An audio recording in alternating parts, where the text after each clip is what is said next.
Welcome, dear listeners, to the Speak and Flow podcast, where we dive into unique stories to inspire you to take your team to the next level, even when the stakes are high and the pressure is on. I have an amazing trailblazer leader in the HR industry. She is Karla Yepez. She's the HR director for Trio Manufacturing, which is aerospace manufacturing. I'm so glad she's here. Hi, Karla. Hi, Melinda. How are you? I am great. I can't wait to dive into your amazing, inspiring story. Before we begin, can you share with us more about what is great? What is great in the world of trio manufacturing? Oh, Melinda. I'm biased because I work here, but I am not because I work here. Trio is a world-class leader in the precision manufacturing world. We are a proud partner in fortifying the U.S. defense sector, delivering the high-quality components essential to the readiness of our nation's armed forces. And that brings me immense pride and joy to be a part of. Oh my gosh, that gave me chills. And you're such, they really believe in you. The founders believed in you, and you have come so far in the HR world. You do so much for them. You do their safety, you do HR, you do a lot. But before we even dive into your story at Trio, I actually wanted to have you share with the audience, like the beginning. It wasn't always like this. Can you tell us what that was like? Well, I come from very humble beginnings. It was very interesting times growing up. I come from a broken family of divorce, separated family. When I was 7, they divorced my parents, and I was alone a lot. I was alone a lot of the time, exposing me to quite a few negative experiences, but there, it's what helped me become resilient, in my perspective. Um, so during that time, I learned that I was gonna be alone, and it's okay. It's okay. I learned a lot during that time. I learned a lot about myself, learned a lot about my and how much I could deal with. And I learned a lot about my parents too. It was and my other family members that helped take care of me when my parents were not able to. And you're primarily the only Hispanic in this area, correct? Like rare to have that, and you look different from people. Yes, exactly. And that at that time, in that city where I was in, it was there was the community was majority, they were Caucasian. So I was bullied a lot because I was Mexican and I looked different. I don't look at right now because I have my hair is straight right now, but I had curly hair. I was tanned, I was so different, and I couldn't speak the language properly or fluently, so I was bullied a lot. But like I said, those circumstances helped me really become resilient. Like it didn't break me. On the What did contrary, you do? Yeah, to protect yourself. Like, what did you do to build I, courage? I honestly, I started reading to learn the language. I became determined to learn English. I became like, it was like an anger inside of me that I had to learn English. I was no longer in the safety network of my home and my parents where they all speak Spanish and they understood me. This is chow time. And it became like an obsession for me. I started going to the library a lot and like checking out the books and reading out loud really helped me articulate better and understand better. And I would read out loud to both my parents at that time, and they would tell me what a good job I was doing. But this was before they got separated, and then I kept that going when they separated because that was one of the only things that um, helped me feel safe because I read out loud to them. So during the times that I was alone, my aunt would think it was weird because I would read out loud by myself. She's like, "Who are you reading to?" I'm like, it became a nostalgic feeling for me. Wow. Just What a way to turn reading. this anger into something positive for yourself. It fueled you to learn something new and learn a language, and then now speaking it out loud and saying it became nostalgic. Ex- Wow. And then Exactly. and then you have to get jobs, right? Multiple jobs. yes, after that, we didn't grow up with a lot of money. I had other siblings at home. Now I had lived at home with a stepfather. Um, my dad, I would see him every weekend. He was always in my life present, and he was actually one of the people that really pushed me. He would tell me, "Don't feel sorry for yourself. You're fine. There's nothing wrong with you. You have two legs, two arms, two eyes. You're not disabled, honey. You could get a job. Don't worry about it." And he was always very, very direct. And that I was like, you're right. I'm gonna go get a job. And I told my friend, "Hey, do you know anybody that's hiring?" "Oh yeah, there's a job right there down in Compton. Like, get let's just do it for the summer. Let's get some money." I'm like, "Yeah, I want to buy new clothes, and I was embarrassed to ask my parents for money because I already knew they were struggling. So I ended up going, and I worked there, and I worked in the back of the warehouse and just putting stamps in clothes and putting them in boxes. But that helped pay for the necessities of my, growing up and wanting to have nice clothes. And I'm not saying like expensive clothes, just decent clothes. Yeah. And and even then I remember just wanting to learn, like, why can't I be a cashier? Why do I have to be in the back? And just even then trying to learn everything, like, okay, so why is the pawn leaf like this? Oh, because if we put more, the box will break, so it has a certain amount that you can't exceed because it's going to break the box. You don't want the box. That's money from my pocket, the owners would tell me. After that, in high school, I graduated with honors from Paramount High. My alma mater, once a pirate, always a pirate. But it also taught me there to be, again, resilient. I didn't have family members there. I had a lot of good friends, but I didn't have family members. So I had to become strong and independent even since I was 7. I was left out alone. Not on purpose, but I had to be independent. I had to be strong. And nobody told me to do it. I just understood that that's how my life was going to be. And I never looked back. I never looked back. And that helped me become more ambitious and want to become something more than what I was, starting off at Chipotle after high school and going to a couple little college here and there, little trades that I learned. I ended up going to work at a moment where I didn't have resources or anything. I was just desperate for money.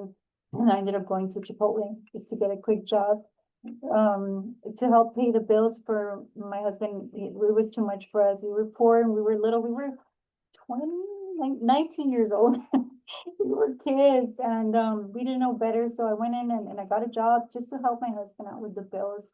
And after that, it still wasn't cutting it. So I ended up getting a full-time job at Truck Process, which is this is where everything kicked off. Truck Process was a pivotal moment for me in my career because it's what launched the beginning of my career. Yeah. And what did you do there? I started off just filing. Filing. Yeah, which means like nobody wants to file.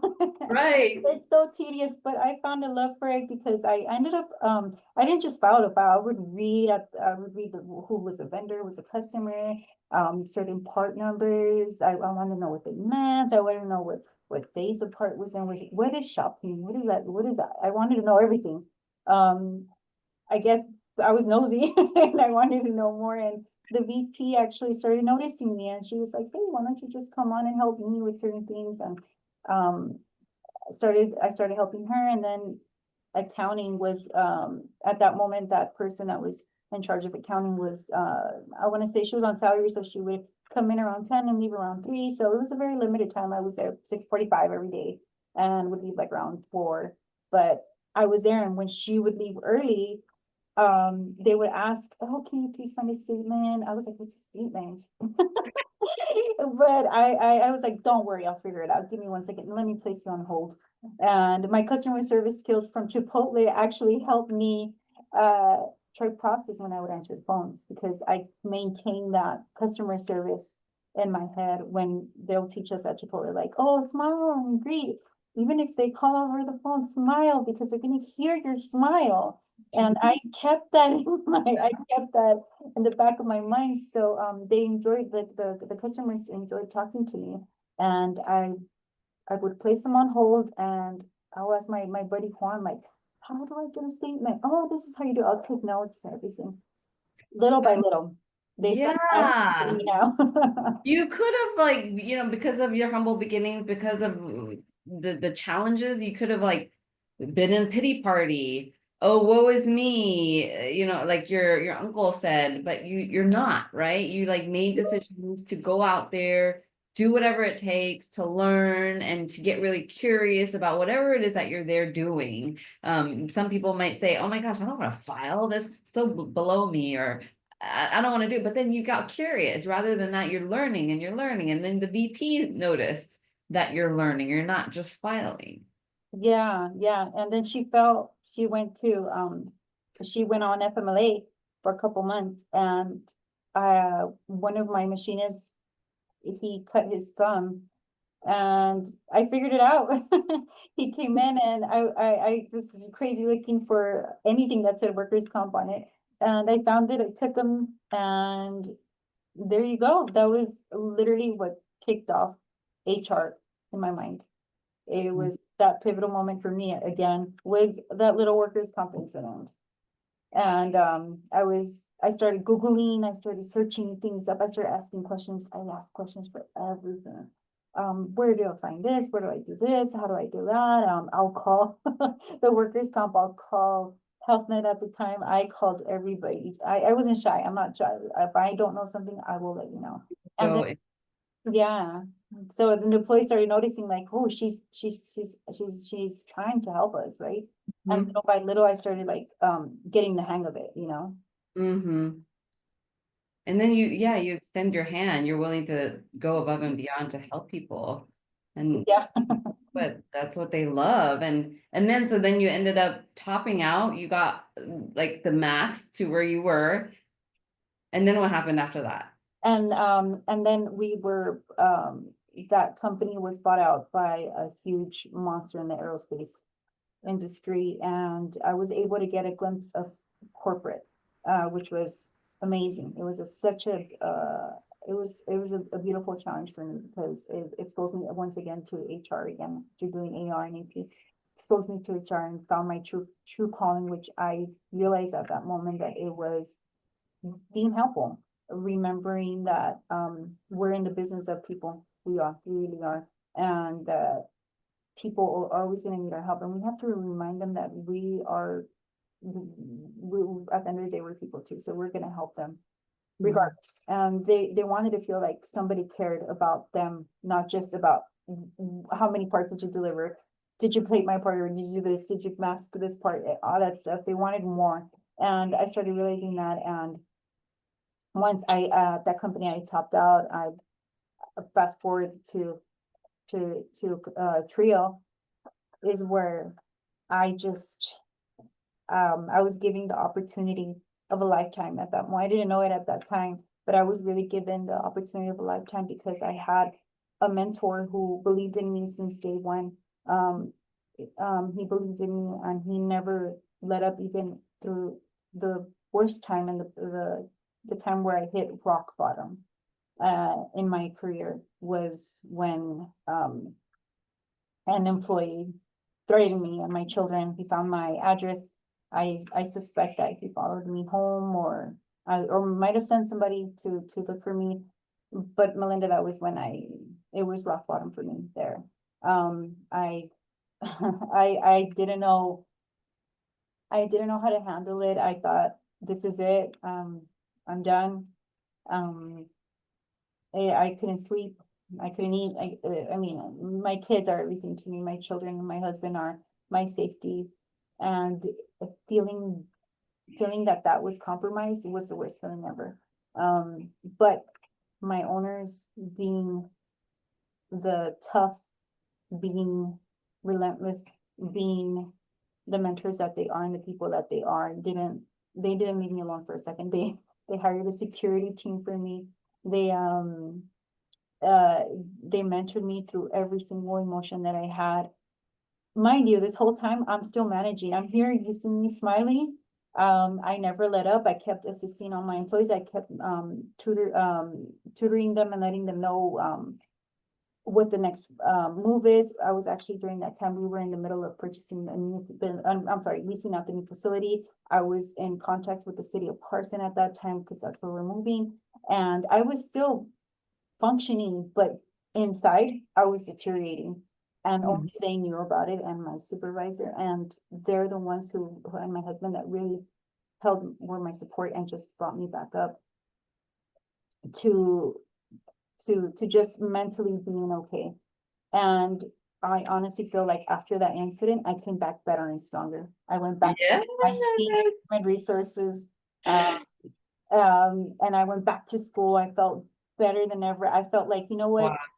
if I could, overcome this, just like my mentor said, Brian Hunkins, I can overcome anything. It's like, Yeah. this is the bottom for you. There's What no, was that turning point? Like, what made you like just go from bottom? What was the turning point? The aha. I had to take a really hard look in the mirror and remind myself who I am.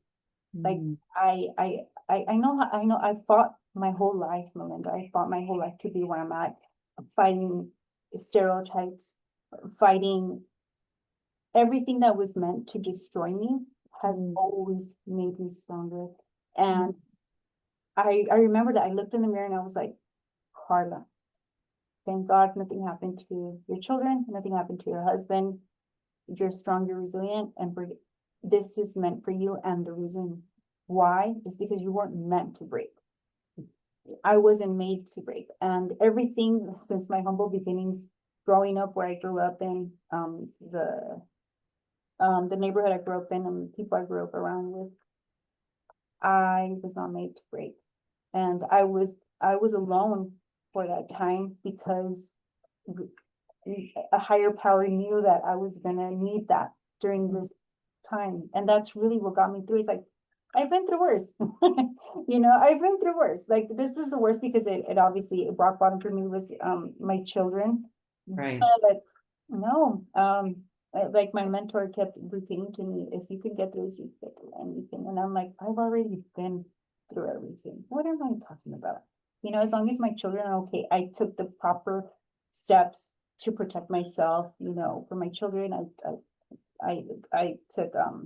the authorities, brought them into it. And I felt confident in the competence of the police department here. Um, and I just remembered who I am, and I'm not made to break. And I love being in HR. And if somebody's not upset at what I do, I'm not doing it right. Ah, you're that powerful. Well, meaning like you're there to protect them and you're there to, and sometimes to protect them means that it does not feel the best, right? And you got to look at so many different, protecting the organization, the people, the founders. So in you making the right decision as a leader to do that. Yeah, and I remember you hit the nail on the head, Melinda. You're amazing, really, because that's literally what I had to do. Is like, I have a duty. I Right. I I love doing what I do, and I love what Trio stands for, and the opportunities they give to me, but everybody else within the establishment. Um, I went back and I'm like, this is what I'm here for. I'm here to help. Throughout the whole time, the smiles that people would give me when I would help them, I would help them find a solution to their problems, whether it's downloading something for them, their cards are helping them on the phone with benefits. The smiles and the thank yous I would get, that was enough for me. That was, I can't let this go. I'm here for it. I'm seeing Trio from overseeing safety, and seeing it how, when I first walked into this beautiful 40,000 square foot facility of amazing machining here, from going from where I was at there, and now having my inspections be almost immaculate. Brings Wow. so much joy that, Melinda, the sound of a CNC running, the chips of metal hitting the floor, the smell of metal. I can't let this go. This is engraved in my soul. I Wow. seeing the missiles that our parts go into, and the fact that we are one of the most powerful militias in the world, and the reason why we have freedom of speech, why we have the freedom to have this conversation, to have the opportunities that I have, a lot of it goes into the militia that we have. And I'm proud to be here. I'm proud to be part of the United States militia. And that is a bigger monster than just me. And I'm part of that. We're part of that, you know? And I couldn't take that for granted. And I had to go big or go home. Yes, and you're meant to go. You're big. You're going big. You're doing it. Like I said, I meant what I said. You're a trailblazer. And so it's so, I mean, your story is so inspiring. And I'm sure that whoever is listening have taken away something today, because you just really, with your story and all the things, the pieces that went into it, you giving back and people helping you too. It's just a beautiful cycle. And I think, yeah, every person needs to hear this. Yes, and I want to remind everybody and all of our leadership, Melinda, golden takeaway Yeah. is to bring back human resources, to lead with fairness and sympathy. We have to remember that if we want successful culture and a culture that we ourselves want to be in, we have to embody that, and we have to be fair at the end of the day. HR is about being fair, and I'm here for the employee, and I'm here for the company as well. And I think we need to remember, as leadership, we have to remember that. We have to remember that we have to be fair, and we have to lead with sympathy. I totally agree. Totally agree. Because it's about the people. And so they're so lucky to have you. Thank you, Melinda. So lucky. Yeah, and yeah, I'm glad that they see the value that you have and the value you bring. And I'm glad that, yes, you're serving, yeah, a bigger mission here. And so thank you for your story, and thank you for doing what you do. Really appreciate your time and sharing your expertise. Thank you, Melinda. I really enjoyed, you have such an aura, and you have such an organic manner of interviewing. I'm so happy that you were the one who approached me, and I'm really happy to have done this. I respect you tremendously. Thank you. I can't wait for people to hear it. I can't wait to share it. Yeah. Well, thank you so much, audience, for being here. I trust that you got your golden takeaway. And until next time, remember, anytime you have a moment to talk or that's also connection, and it's also making a positive difference and influence in the world. Until next time, I'm your sister in flow. Much love. Take care. Bye-bye. Thanks for joining the conversation today. Are you curious on how you measure up with your ability to speak in flow? Come grab my free self-assessment at https://speakinflow.com/assessment. And I'll see you on the other side.